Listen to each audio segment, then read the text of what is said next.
안녕하세요. 이제 20만 킬로를 넘긴 골프 7세대를 타는 아제마 골프입니다. 자동차에는 수많은 버튼들이 있죠. 다들 각각의 기능들이 있고요.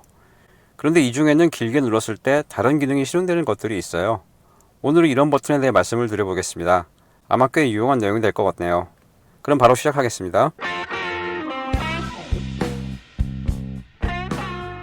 간혹 인포테인먼트가 제대로 작동을 하지 않는 경우가 있죠.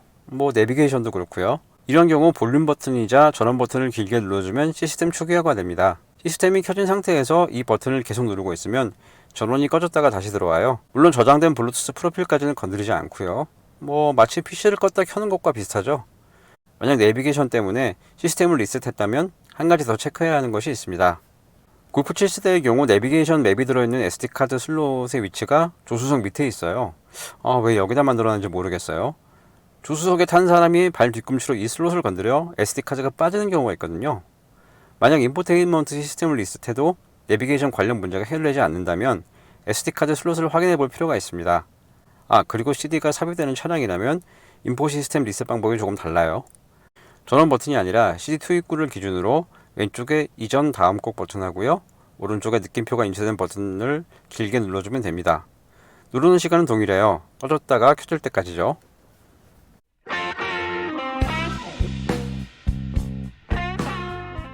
골프 7세대에는 오토 윈도우가 적용되어 있습니다. 윈도우 버튼을 끝까지 길게 눌러주면 한 번에 창문이 끝까지 내려가고 반대로 버튼을 끝까지 올려주면 한 번에 창문이 다 올라오죠. 그런데 이 작동이 원활하지 못한 경우가 있어요. 이건 차량이 창문의 위치를 잊어버렸기 때문에 생기는 현상입니다. 그런데 이런 경우가 꽤 많아요. 차가 바본가 봐요. 이런 경우는 창문을 모두 다 닫은 상태에서 운전석 윈도우 버튼을 끝까지 올린 후에 15초 정도를 기다리면 창문의 위치가 리셋되고 문제가 해결됩니다. 생각해보니까 이 내용도 오래전에 올린 적이 있네요. 잘 안되는 분들은 오른쪽 위 링크를 보시고 해보시면 됩니다. 초기 영상이라 좀 어설프긴 합니다.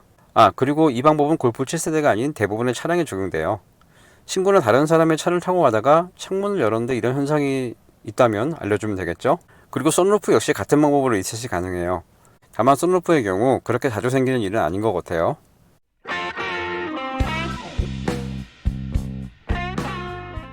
시동을 끄고 내렸는데 창문이나 썬루프가 열리는 경우가 있죠.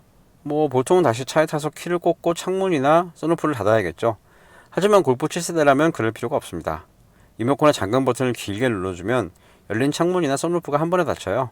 반대로 열린 버튼을 길게 눌러주면 창문과 썬루프가 동시에 열립니다. 한여름에 뜨거운 곳에 차를 세워놔야 하는 경우 유용한 기능이죠. 그런데 이 동작은 작동 조건이 있어요. 앞서 말씀드린 오토 윈도우가 제대로 작동하고 있는 상태여야 한다는 거죠.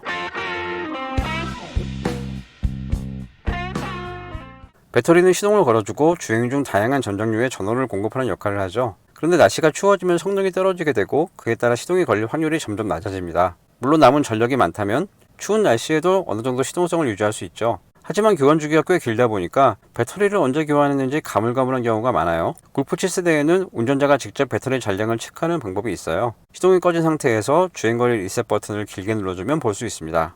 생각해보니까 예전에 한번 영상으로 만든 적이 있네요. 뭔가 잘 안되는 분들은 오른쪽 위 링크의 영상을 보시면 되겠습니다. 아울러 이 영상에는 간접적으로 배터리 잔량을 체크하는 방법도 있으니까 배터리 교체를 언제 했는지 기억이 가물가물하신 분들이라면 참고해 주시면 되겠습니다. 그리고 말이 나온 김에 이것도 말씀드리는 게 좋을 것 같아요. 골프 7세대에는 주차등과 후방 안개등이 있어요. 주차등은 주차 시 내 차량의 위치를 확실하게 알려주기 위한 것으로 작동하는 방법은 오른쪽 위에 링크를 클릭하시면 됩니다. 또한 국산 차량에는 없는 기능이다 보니까 안에 사람이 있다고 착각을 해서 문콕 방지의 효과도 있어요. 제가 직접 켜놔본 적이 있는데 배터리 소모량은 그리 크지 않은 것 같아요. 한 12시간 정도라면 큰 문제는 없고요. 그리고 후방 안개등도 있는데 시야가 제한되는 상황에서 내 차의 위치를 알려주는데 꽤 효과적입니다. 국산 차량 중에도 후방 안개등이 있는 차량이 꽤 있죠. 전에 한번 말씀드린 적이 있는데 오른쪽 위에 링크를 누르시면 영상을 볼 수 있습니다. 지금까지 길게 눌렀을 때 다르게 작동하는 차량들의 버튼에 대해 얘기해봤어요. 여러분이 자동차 생활에 조금이나마 도움이 됐으면 좋겠습니다. 오늘의 아제마 골프는 여기까지입니다. 더 좋은 영상으로 찾아뵙겠습니다. 감사합니다.